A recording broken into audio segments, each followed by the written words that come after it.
Hari Om Chitraji. Hari Om Ashokji. How are you? I'm okay. How are you doing? Good. Yeah. Glad to hear that. Let me start with this. Ashokji, will you be able to end this meeting in case it runs? Because I have to leave at 12:45. Okay. If it ends before that, I can end it. If not, will you be able to end it, or should I ask just Bala to end it? I don't know if you'll have the as a co-host. I'm not sure if you'll be able to end it. Okay, would you be able to? I don't know. No, I don't think as a co-host I can end. Okay, that's fine. I'll ask Bala to do it. No issues. Okay. Or what you have to do is you have to give me host privileges. Before I leave, right? Let me see now. Leave. Yeah. No, I can't end the meeting. You have to give me host privileges before you leave. Okay. Then what I can do is all that I have to do is stop recording and end meeting, right? No need of stop recording too. Just do end, it'll stop everything. Oh, it'll stop everything. Okay. Yeah. Okay. I don't think it'll go beyond 12:45. Yeah, I'm also not thinking. It has never done that. It has never happened like that, but I said just as a backup. Today being the last day, Correct. People might have questions and everything. So I don't know. Yeah, that's why I thought, okay, I'll just give a heads up in case. Yeah, just make me a host. That's all. Yes, I will do that. Yeah. Okay. I'll ask Sunitha to join. Yeah, sure. Sunitha?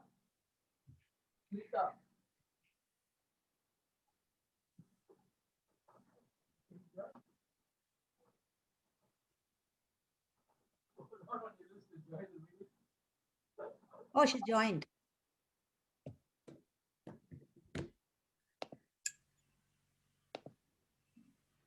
Make co-host. Okay.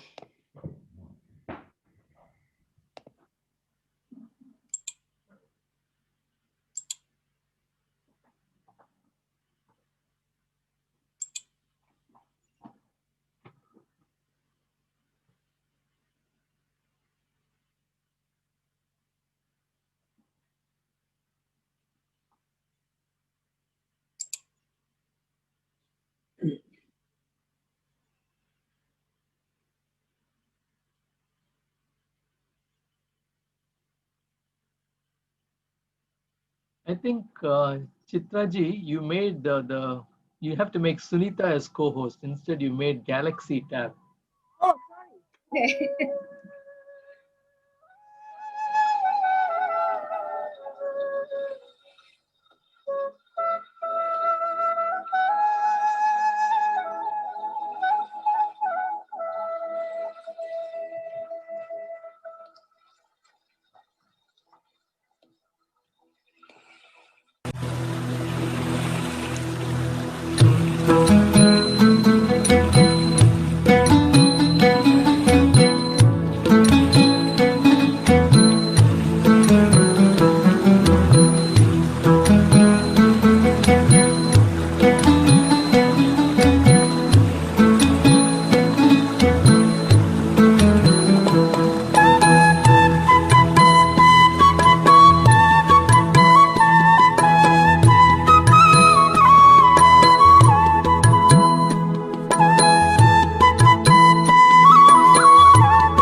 Hari Om. Hari Om and pranams to everyone.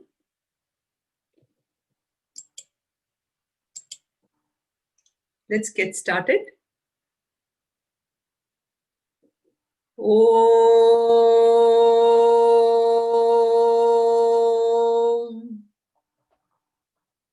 Om.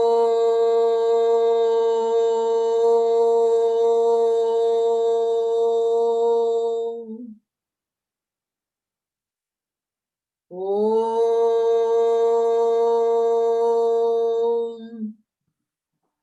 Om Sahana Bhavatu Sahanau Bhunaktu Sahaviryam Karavavahai Tejasvinavadhitamastu ma Vishavahai. Om Shanti Shanti Shanti. Vakratunda Mahakaya Surya Koti Samaprabha Nirvignam Kurume Deva Sarvakaryeshu Sarvada Saraswati Namastubhyam Varade Kamarupini Vidyarambam Karishyami Siddhir Bhavatu Me Sada Satchidananda Rupaya Vishvotpatyadi Hetave Tapatraya Vinashaya Shri Krishnaya Vayam Numaha. Om Samasta Jana Kalyane Niratam Karunamayam Namami Chinmayam Devam Sadgurum Brahma Vidwaram. So pranams again to everyone. With the blessings of the Guru Parampara, by God's grace and the blessings of all my parents, elders, we are now on our concluding fifth lecture of the Chatushloki Bhagavatham series. As we have said before, Chatushloki Bhagavatham is the essence of Bhagavatham in just 4 concise, compact shlokas. And this is placed right in the second canto of the the 9th adhyay of Srimad Bhagavatam. And Srimad Bhagavatam, as we discussed, is a scripture that reveals the essence of the Lord and the spiritual means to know the Lord himself. So let's start with a couple of initial prayers of Srimad Bhagavatam itself. Narayanam namaskritya naram chaiva narottamam devim saraswatim vyasam tatho jayamudirayet. Dharmakshet dharmak projita kaitavotra paramo nirmatsaranam satam vedyam vastavamatra vastu shivadham tapatrayonmulanam. Srimad Bhagavate Mahamunikrite kim va parairishvaraha satyo hritya varudhyate trakritibihi shushrushrubhistat kshanat. So as we discussed way in the first lecture, how the ultimate, the param dharma for us is to know that absolute reality. That is the reason we have taken this birth as a human being. So we discussed also how this beautiful Chatushloki Bhagavatam is essentially was given by Lord Narayana to Brahmaji, and Sri Bhagavan says in the first 2 preceding shlokas, which is given out here, Jnanam paramaguhyam me yad vijnana samanvitam sarahasyam tadangam cha grihana gatitam maya. That knowledge which is there in Chatushloki Bhagavatam is essentially a supreme secret which is handed over only to those people who have the bhakti. And that is the rahasyam that Bhagavan tells Brahmaji. So that bhakti, along with the experience is when that knowledge becomes one with the seeker. So that knowledge, Lord tells Brahmaji. In the second verse also, which is a preceding one to the Chatushloki, Lord Narayana expounds on what he's going to be saying, and that is Yavanaham yatha bhavaha yadrupa guna karmakaha tathaiva tattva vijnanam astu te madanugrahat. By my grace, may you know the knowledge of the reality and also how big I am, how vast I am, and what is really the nature of my existence, and how do I manifest myself. So this is what Lord Narayana is telling Brahmaji in the preceding verse. So we have seen this, how Mahavishnu has given this beautiful knowledge which has been passed on through the generations to us, and which we are now reading in the form of the Chatushloki, which if you want further details, of course, you can go to Smt.Bhagavatham itself. So right off the bat, in the very first shloka itself, we have Lord Narayana giving us the nature, the absolute nature of himself. It is that nature of himself which, even as we see the whole world, we are reminded that it is none other than that changeless substratum. And it is that changeless substratum which is a cause for the change. And this was seen in this very first shloka of the Chatushloki Bhagavatham, which is Ahame vasame vagre nanyat yat sadasat param paschat aham yadetacha yo vashishyeta sosmyaham. So in the beginning, Lord Narayana is telling Brahmaji, before the creation, I alone existed in my absolute state of being. Other than me, there was nothing, neither gross nor subtle, nor even the cause of the gross and the subtle. And now, in the current world, I exist in the form of the whole present world. And when the world dissolves, what remains? I alone will remain even then. So we analyzed the shloka quite thoroughly before. So let's move on.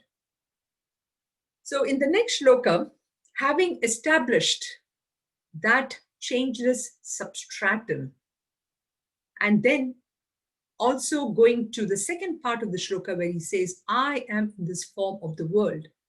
How, what is that form?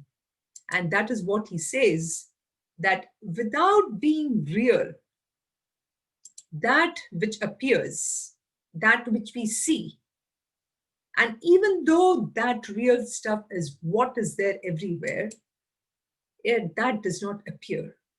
Why?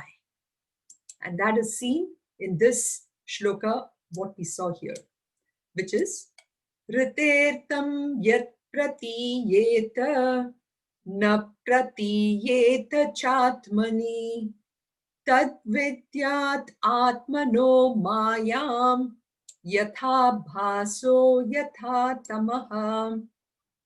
So that cause, that changes that we see is due to Maya. And what is Maya?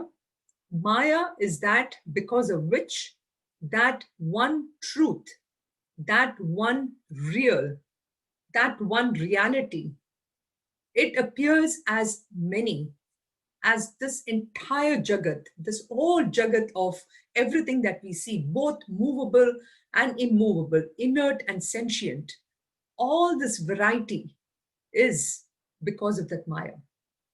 Artham rite yat pratiyeta, that which has pratiti, pratiti, which means that which appears to be, and arthe ritam, without actually being there. So really, the world is not there. The objects are really not there. But why do I experience this? This experience is the one which he refers to as abhasa and illusion. So when we say something which is not there, we say that is like an illusion, right? But it is that illusion which covers as though that reality, that substratum. So arthe rute yat pratiyeta, without being there, it is actually experienced. So that is what we discussed in the second shloka of Chatushloki. So we see that Lord Narayana gave Brahmaji a glimpse of this extent, wonderful creation. All these innumerable worlds. You can imagine this entire universe in this beautiful picture, which is a beautiful creation. These innumerable worlds with their infinite names and forms, functions, is nothing but the glory of that Lord's Maya. The Lord himself extends himself beyond this manifested and unmanifest glory.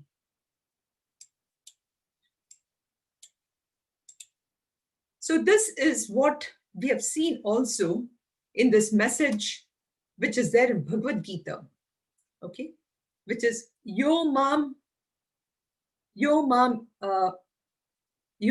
ajam anadim cha veti loka maheshwaram asammuda samarthyeshu sarva papai pramuchyate. So that unborn reality, which is beginningless, which is a great Lord, he who knows thus, only such a person is one who can actually see the reality in and through all that illusion. When such a person who has established himself in that knowledge and who is so much of the sadhana chatushtaya and all the qualifications needed for a seeker, such a person is liberated from all sins. And he follows that with this other beautiful shloka, which is etam vibhutim yogam cha mamayo veti tattvataha sovikampena yogena yujyate natra samshayaha.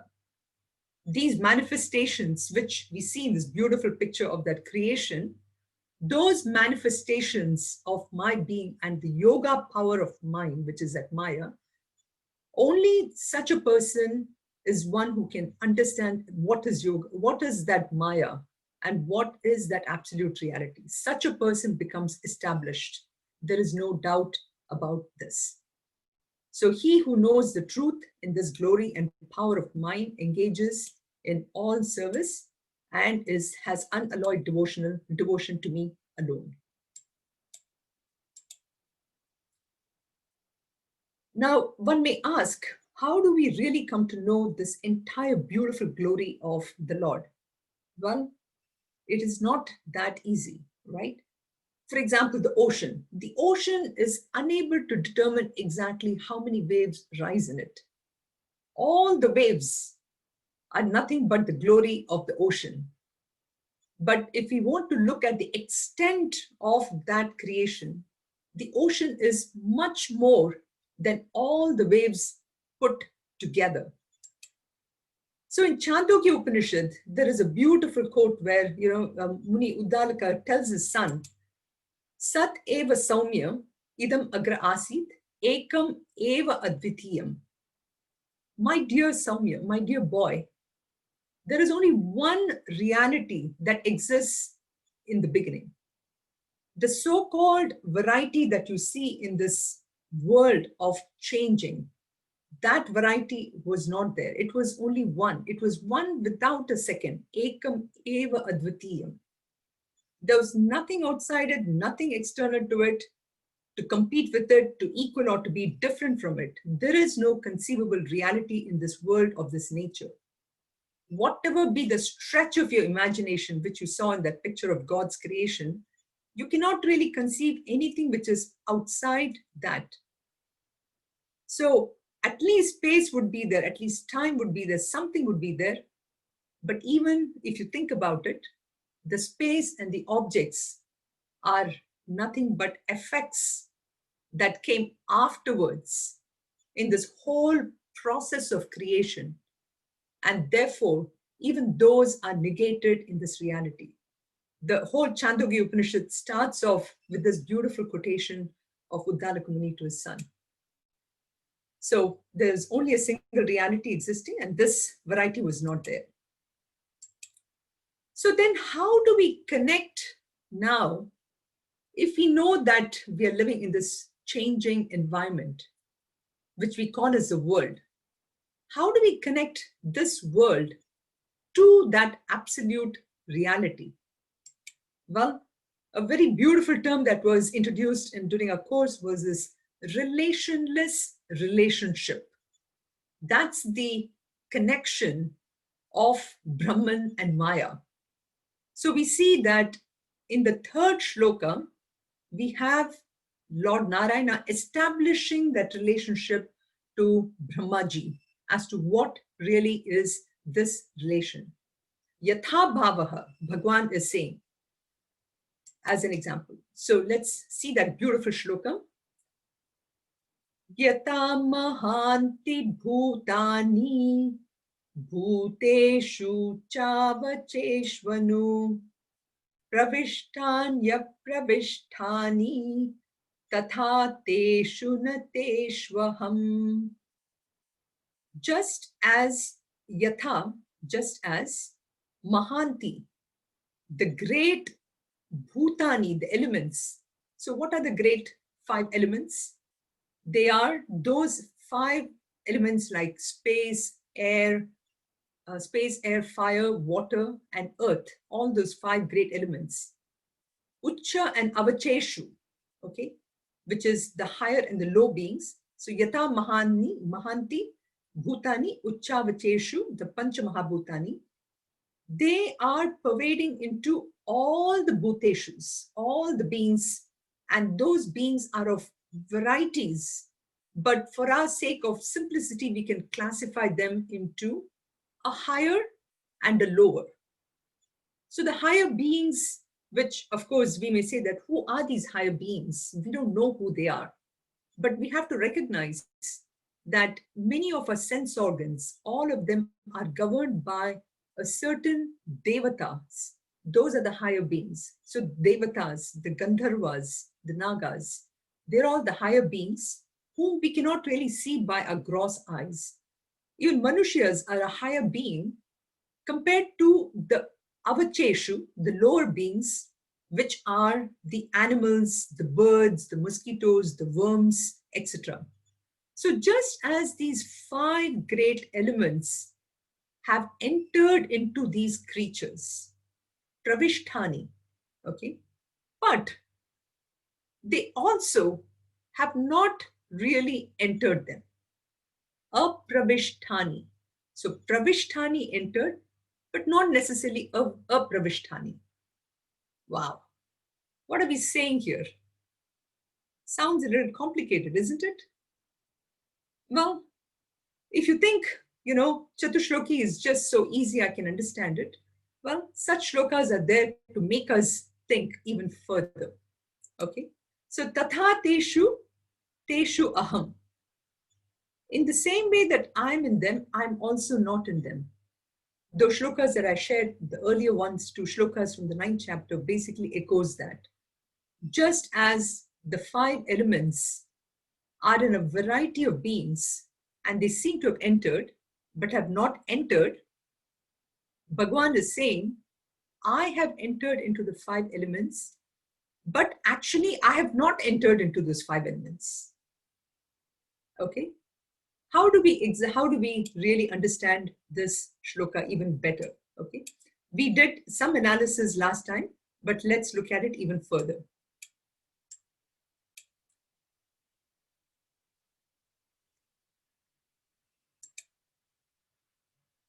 So we saw this example of the mud pot. we'll just do a further deeper analysis than what we did last time. Now, one may ask, I don't use clay pots anymore. I use plastic pots today. Why are you bringing these examples again and again, right? Well, I think a clay pot, number one, is environmentally friendly. It's recyclable, right? And this is something that our rishis actually found this out long time ago. And they stuck with this example. And even after 5,000 years, guess what? That example still works today, okay? So we see this beautiful example where we say that, when do we say really that the clay has entered the pot? On one hand, I may think that, okay, I'm going to make this pot, I'm going to put mud in it and make it, okay? But if I look in and through that, I find that everywhere I touch is actually nothing but mud. The mud is really not mud or clay in this case. I should have put that as a clay pot, not mud pot. It would have been a little more easier, right? So the clay pot is essentially nothing but clay. There is no such thing as a pot being different than the clay. It's the clay itself that appears as a pot when we say that the 5 elements are pervading all bodies. Okay, it's the same thing. So just like we said, 5 elements are pervading all bodies, or the clay is pervading all the pot itself.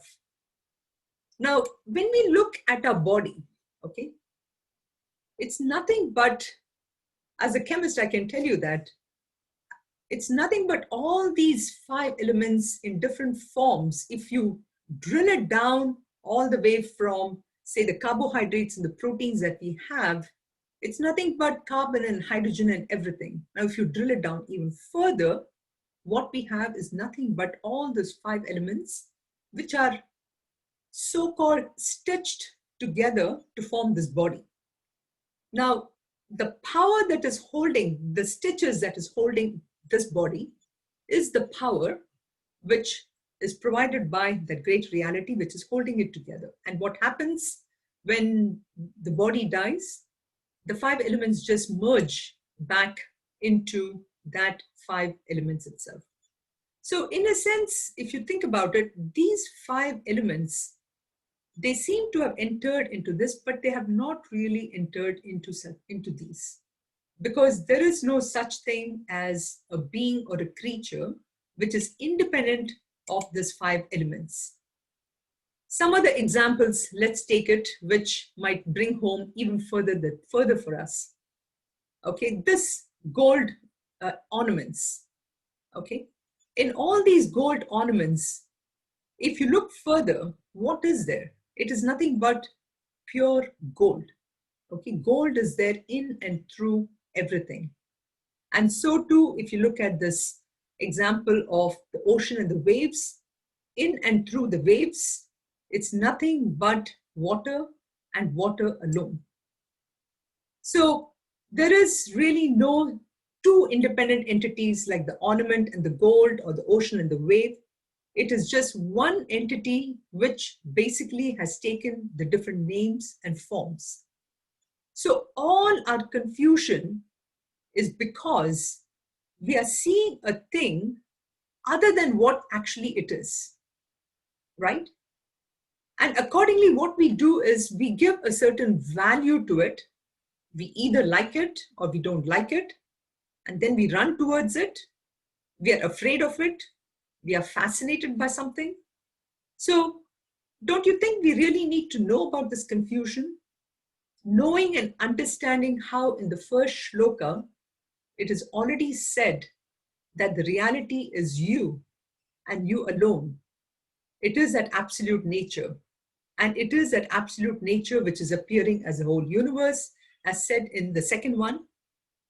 So once we have gathered all this knowledge and we have assimilated it, and we understand how to abide in it also, which is what actually Bhagavan is going to say further, then there is no reason for us to get stressed out.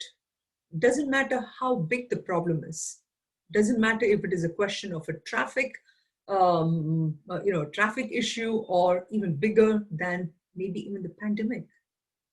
So at the end of the day, there is just this one reality, but it is the confusion that I have taken in what it is and establishing a certain reality to this illusory world.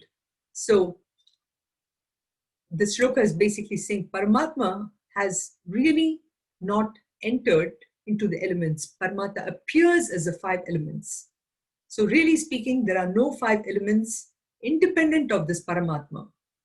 The 5 elements are nothing but expressions of that Paramatma through Maya. And one more example of the snake and rope, which is also the same thing, which is the world is just like the snake. It depends upon the reality that I give to the world. I can choose to look at the whole world as that one reality, or I can choose to give the world the reality what it is. And that is the big difference in how we look at how this, so that's what the shloka is trying to say. The Paramatma has just appeared in all these forms. And another beautiful example, which is also given to support this, this way of looking at it, which is, if you think about how this one ray of sunlight through the prism appears as multiple colors, and so too, when we look at the rainbow, right, there is really no rainbow. It only just appears to be there. So to Paramatma really hasn't entered in this. There is no such thing really as Paramatma and universe. There's just one reality. And a few other points, just another deep dive on this is, when we say gold appears as gold ornaments, and or gold has entered into these ornaments, we really cannot take it as 2 different substances. Ornament really cannot exist without the gold. But this is the interesting point. Gold can exist without the ornaments, without that ornamentation, right? But gold ornament cannot exist without the gold. So if we recognize these changes that are happening, and we recognize that in and through changes, that it's only the change that is happening, there has to be something which is permanent, and that is which is changeless. So the 3 examples basically show that cause, like for example, gold can exist without the ornamentation. So gold being the cause for the ornaments, it can exist without the effect. It is independent of the effect, but the effect cannot exist independent of the cause. So that absolute reality, Paramatma, is the cause, and all this world made up of 5 elements is nothing but the effect. So 5 elements is the cause, the varieties of beings is the effects. Paramatma cannot exist, can exist without the 5 elements, but the 5 elements cannot exist without that Paramatma. 5 elements can exist without the varieties of beings, but the beings cannot exist without the 5 elements. So this is the relationship relationship that we are talking about. How do I bring this knowledge more closer to home? What does this mean to me as something that I can take as a practical application? This body that I love so much, I can think about it as, that this is just my body. I don't, there's nobody else. Or I can see all bodies as one. When I look at it, when I use this philosophy, I see how much I can see that it's only the Paramatma reality which is there in everybody. And by being that, I don't necessarily care just for my body, but I care of all bodies, because it is that Paramatma in everyone. And this helps me also to establish a kind of a seva bhava in myself when I'm working in this world, because I recognize that in and through everyone, that it is nothing but him and him alone. And that makes it so much more easy for me to justify everything that I do for the sake of people, because I'm seeing only Paramatma in and through everything. And this is the 2 shlokas from Bhagavad Gita, which also establishes this, which is Maya tatamidam sarvam jagatavyakta murtina matstani sarva bhutani nachaham teshva vastitaha. It is me alone. I pervade this whole world in my unmanifest form. All beings just exist in me, and I do not dwell in them. And the other also very most popular shloka, which is Nacha matsthani bhutani pashyame yogamaishwaram bhuta brinnacha bhutastaha mamatma bhuta bhavanaha. Beings don't exist, beings or nor do beings exist in me in reality. So behold the wonder of my divine yoga. So the principle is support of all beings is that Paramatma, but not dwelling in them. I myself am the efficient cause of all beings. So this is the cause-effect relationship that is established in this 3rd shloka. So I'm in them, but really speaking, I'm not in them. They are in me, but really speaking, they are not in me. So the shloka basically talked about the 5 elements and the relation between all of them. And Brahmaji, and he tells Brahmaji, because you remember in the first lecture, we talked about how Brahmaji was a little afraid of, oh my God, this whole business of doing creation is such a big job. How can I really do my job? So this is why we see that by giving this knowledge of saying that I am in them, but really speaking, I'm not in them. They are in me, but really speaking, they're not in me. Showing that it is only the reality, the seva bhava is brought out so beautifully. So it is as simple as that, but yet deep, and something which we can easily bring into our day-to-day action to do how we can serve the world outside. So next, if this knowledge itself is realization, let us see how the 4th shloka says about who is a jignasu and what can we learn. Etavadeva jignasyam tattva jignasunat manaha anvaya vyatirekabhyam yatsyat sarvatra sarvada. Etavadeva jignasyam tattva jignasunat manaha Anvaya vyatirekabhyam yatsyat sarvatra sarvada. So a seeker of truth, of that reality, which we all are, should inquire and know this much alone by the method of Anvaya Vyatireka as to what exists everywhere at all times is nothing but that self or the reality. So continuation of the previous shloka where he said, I'm not in them, they are in me.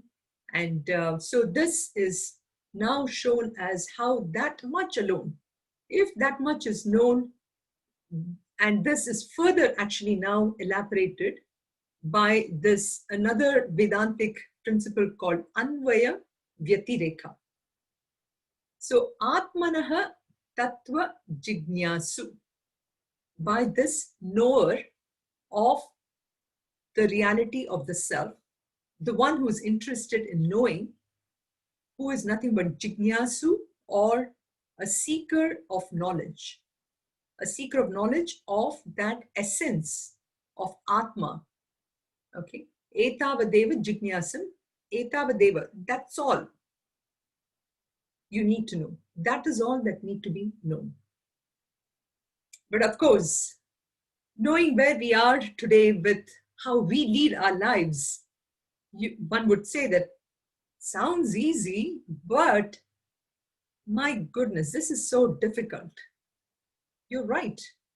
It is not easy, because here we have Lord Narayana telling Brahmaji. Okay.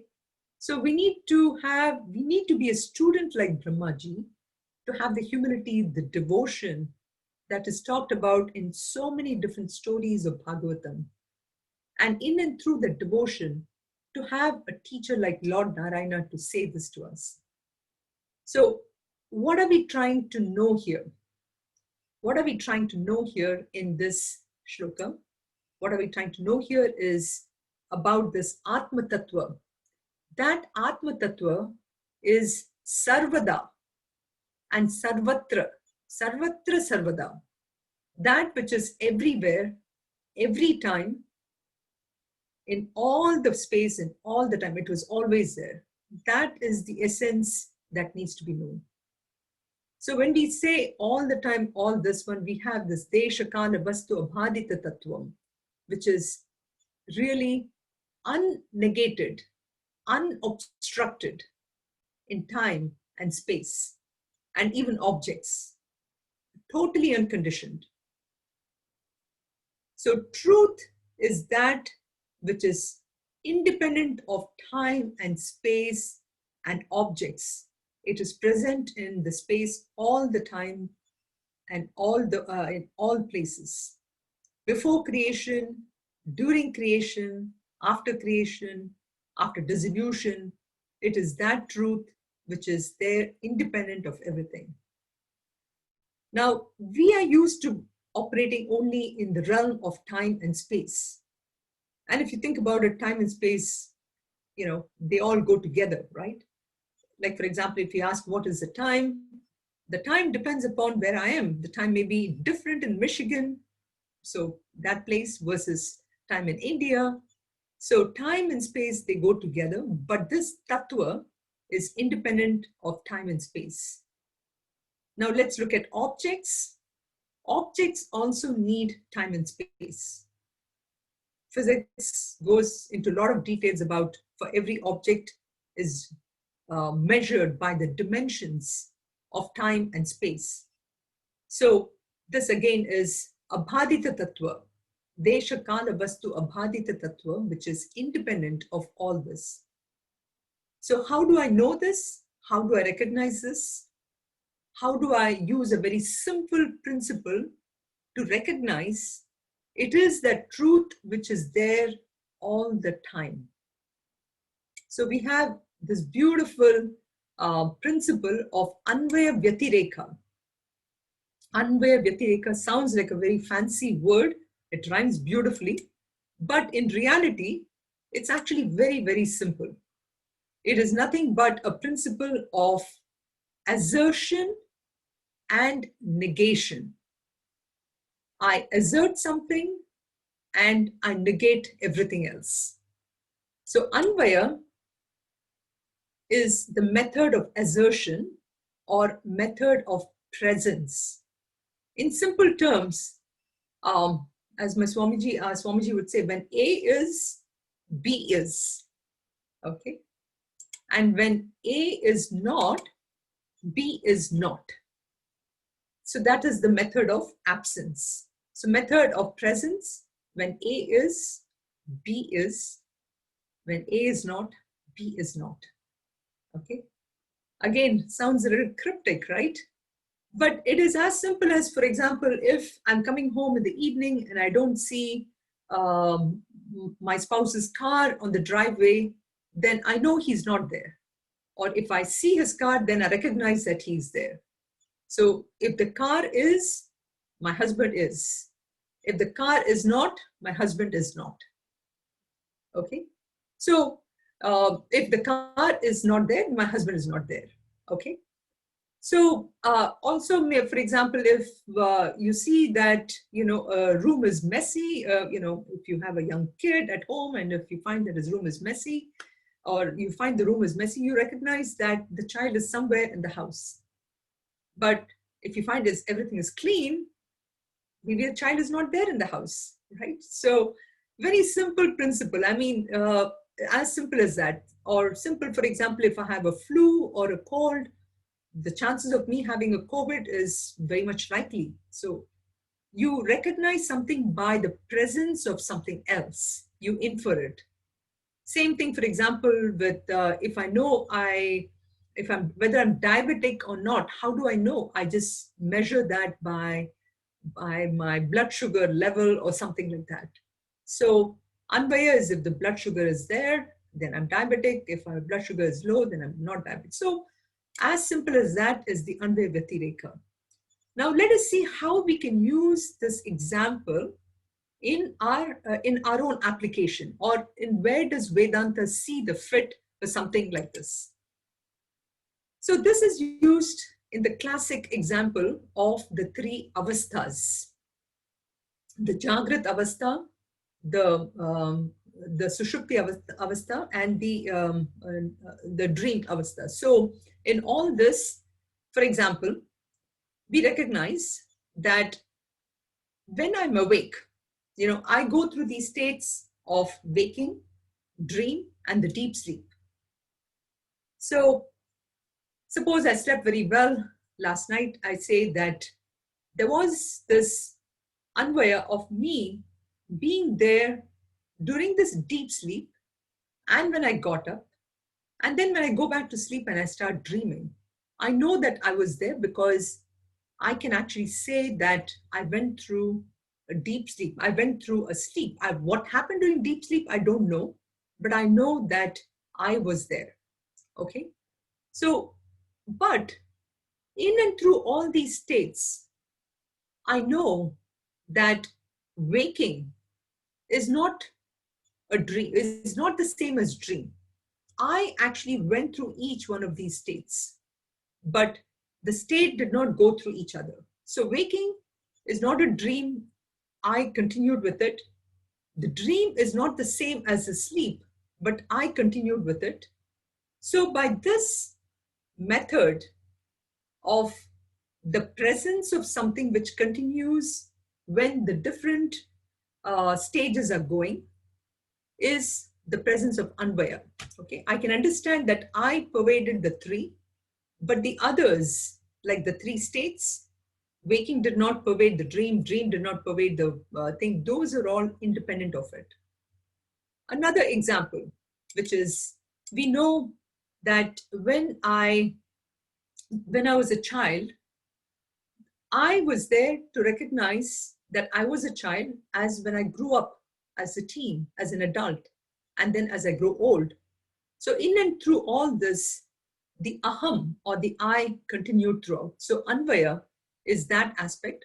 Vyatireka is to say that the three states, when they were, so the absence of the states was also seen that in that case. So now we are going to see one example. For example, when you take this lump, okay? Now when you take the lump and you make the necklace out of it, we know that the gold is still there in the necklace. But when I convert the necklace into the bangle, the necklace is not there, but the bangle is there, right? And then when I convert the bangle into these earrings, I find that gold continues to be there, but the bangle is no longer there. So this is again to show that through these examples, how gold continues to be in all this. So too, in all of us, in this entire world, in this universe, in this creation, what continues to be there is the creation or the permanent reality. But all the other steps, the names and the forms, which is what this gold ornaments represent, these names and forms can continue to change, but in and through, that lump of gold continues to be there. And that's the principle of Anvaya Vyatireka, which is talked about in this beautiful shloka, to say that that is all that needs to be known, that the truth, the reality remains the same, but this world of Jagat, of names and forms, are disappearing, just like how the waves of the ocean, they rise, they go, but in and through all that, the only permanent thing is nothing but that water alone. So how can we use, again, this tattva Because as we said, it's one thing to learn the essence of Chatushloki Bhagavatham. It's one thing to understand that this is the essence which spans through the entire 18,000 shlokas. But I need to take this and use it in my life, which we saw the other example in the other shloka. But from the fourth shloka, what is the practical application? The practical application, of course, is I need to recognize this as my own truth. I should be able to assimilate it. So, for example, when I sit down in meditation, okay, as I close my eyes, if the thought of something which is dear to me comes, say for example, I think about let's not take food, because if I take food, this is just the right time for having lunch. I'm going to be thinking about food all the time, then it just pulls me down further. But let's take something maybe more profound as a book. Okay, Bhagavad Gita book, let's take that. Okay, a book thought. When I think about a book thought, that thought comes into my mind, it stays for some time and it goes away. Now that I've implanted a very divine thought into my head, the next thing the thought might come in is, oh, okay, maybe I should make my room a little conducive to do meditation. Okay, so that comes, then that goes away. Then after that, there's going to be another thought of maybe I should get a more comfortable chair. So that thought comes and that goes away. So in all this, did you notice something? Which is, the aham thought is still there. The I thought continued through all this. The only things that changed was the book, the chair, the room, all these changed. So I was the common factor. I was the anvaya. The presence of I was continuous. And there was complete absence of the thoughts. Okay. So the one thought came, one thought went away, then all this continuously seemed to happen. So the Vyatireka was happening of the objects, and the I continued by itself. Same thing in the gold and the example, the ornaments, there's Vyatireka of each one of them, but the Anvaya gold continued to be in all this. If you take this one step further, the illuminator of the thought or the consciousness, okay? If I'm the illuminator of the thought comes, thought goes, but I'm there illuminating each one of these thoughts. If you're looking thought as the object now, thought is that it just does that. So I am the illuminator, or you can say the sakshi, or the witness of all these thoughts.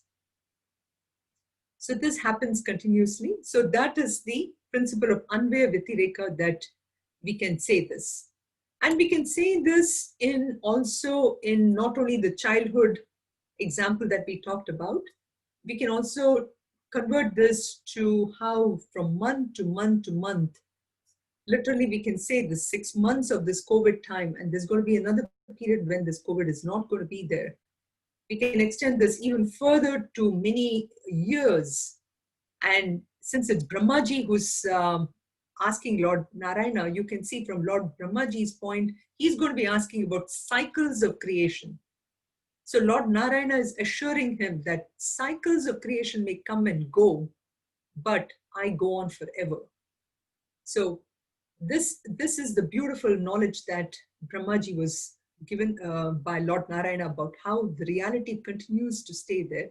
Because Brahmaji obviously was worried. He said, what do I do? I mean, I have to do so much of this creation, and will I get tired or bogged down? But Lord Narayana says, you don't have to worry. I will be there continuously all the time. And so that is the practical application of this knowledge. So the concluding verse, what does this mean? So far we saw then in the first shloka, which is Ahameva Sameva Agre, we saw what is really creation, who was there before creation, who was there during creation and after creation. So in and through all this, the only changeless reality who was there was that supreme absolute reality, who is the supreme reality who is there in the form of the world and who will continue to be there. In the second shloka, we talked about Maya, and we talked about what is real and what appears to be real. In the third shloka, we talked about how the 5 elements appeared to enter but yet not enter. And the fourth shloka, which indicates the whole essence of Bhagavatam and what is and what is not. So Brahmaji is told by Lord Narayana that if you know this much, you can never get deluded.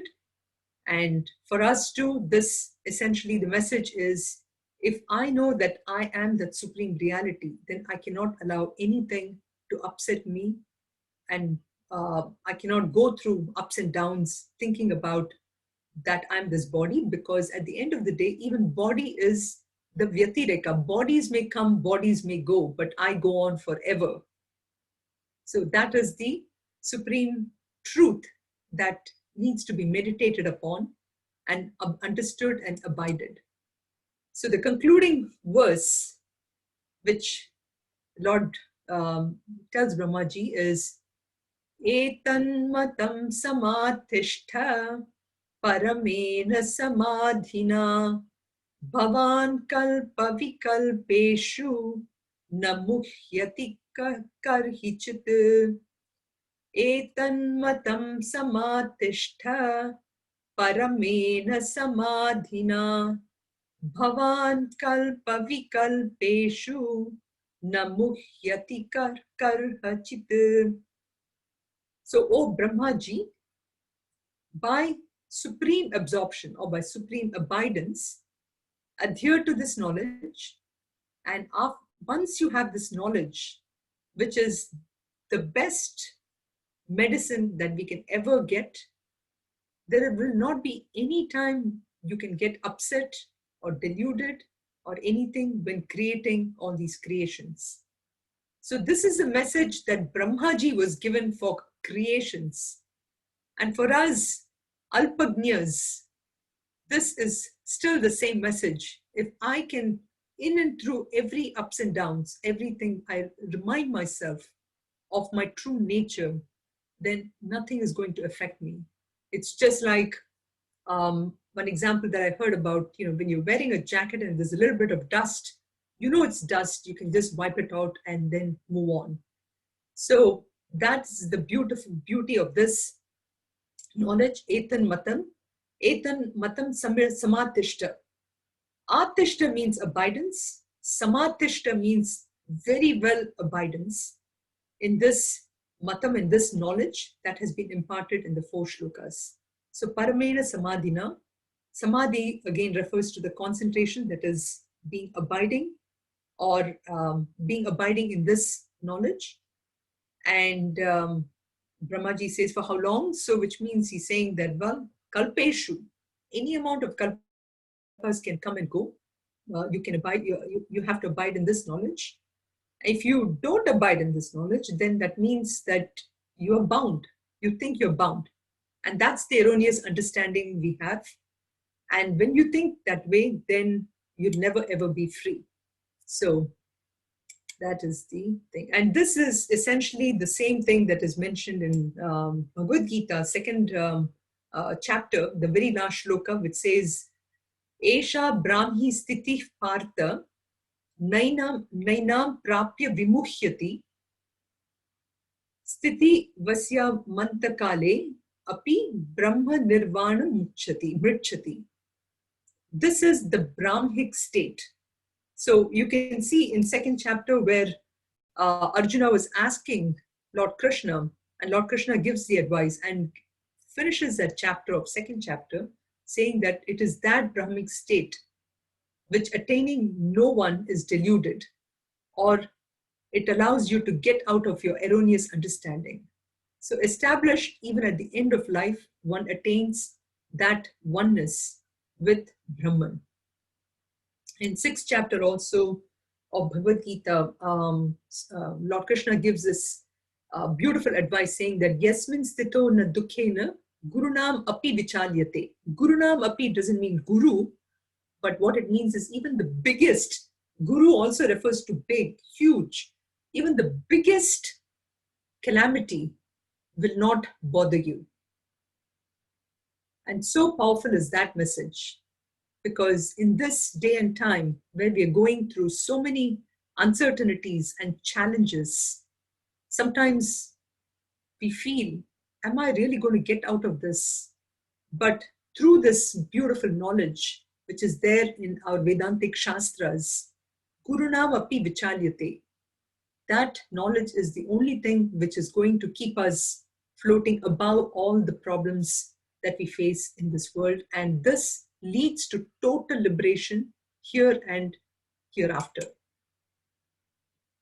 So, having listened to this beautiful Chatushloki Bhagavatam from Brahmaji, of Brahmaji from Lord Narayana, and when Naradji, so if you remember, the whole story started with Naradji going to Brahmaji and asking about this knowledge, and that's when Brahmaji basically expounded those 4 verses given by Lord Narayana, and he gave it to Narada,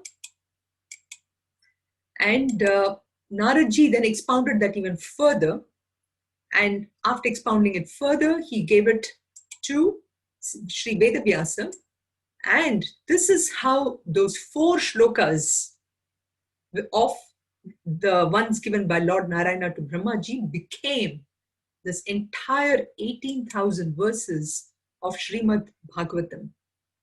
So by participating in these sessions of Chatushloki, it basically has given us the essence of the whole Bhagavatam of 18,000 verses.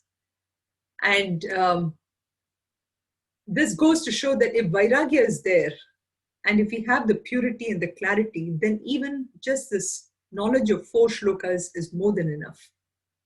But when we have too much of attachments with our body and with the world outside, then that leads to less Vairagya and less impurity. And Raga Dvesha is also very much there. And therefore you need that huge expansive of Srimad Bhagavatam, that huge Vistara. That is what we need ultimately to recognize that in and through Srimad Bhagavatam, what is said is the same message that is there in Chatushloki.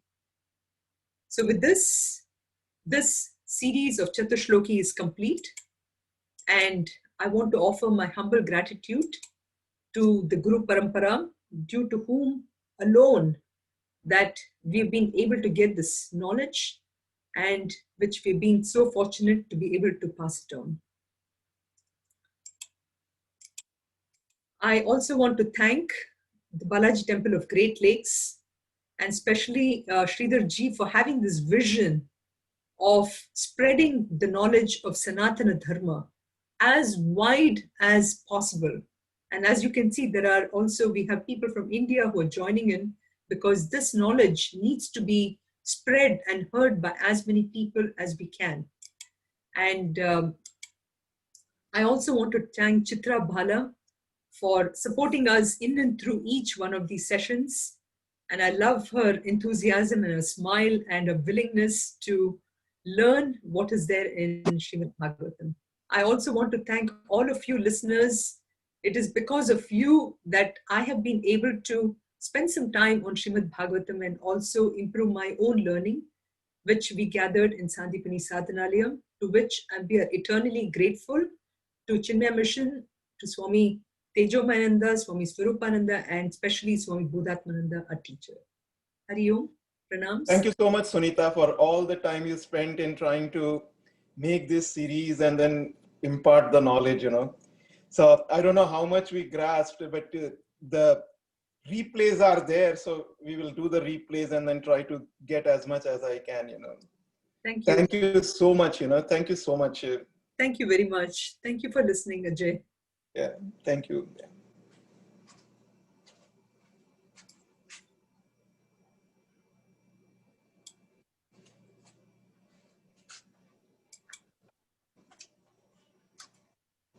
I know it takes us so much time to prepare all this and then condense it and then communicate in a easy to understand manner. I think I'm sure you must have spent countless hours, No, it's a great pleasure.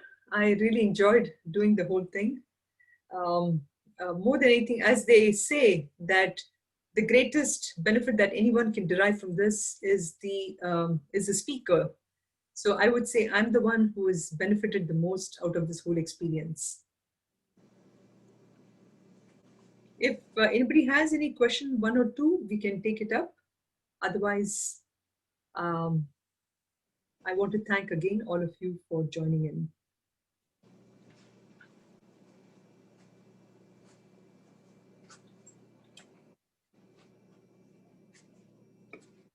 Thank you, Sunitha. It was so awesome. I really enjoyed it. Thank you so much for your efforts and, for trying to make us understand, at the simplest level. Thank you so much. I appreciate it. Thank you, Meera, for joining. Thank you, Sunitha. It's the same, like you made it so simpler so that we can understand. Anita, And the essence of the Bhagavatam. Thank you. Thank you very much.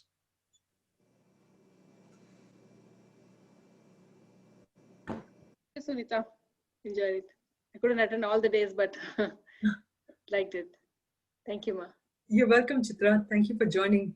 You were Sure, an inspiration. I remember you saying about Chatushloki at one time. We had some discussions. So yeah, sure. Thanks, Ma.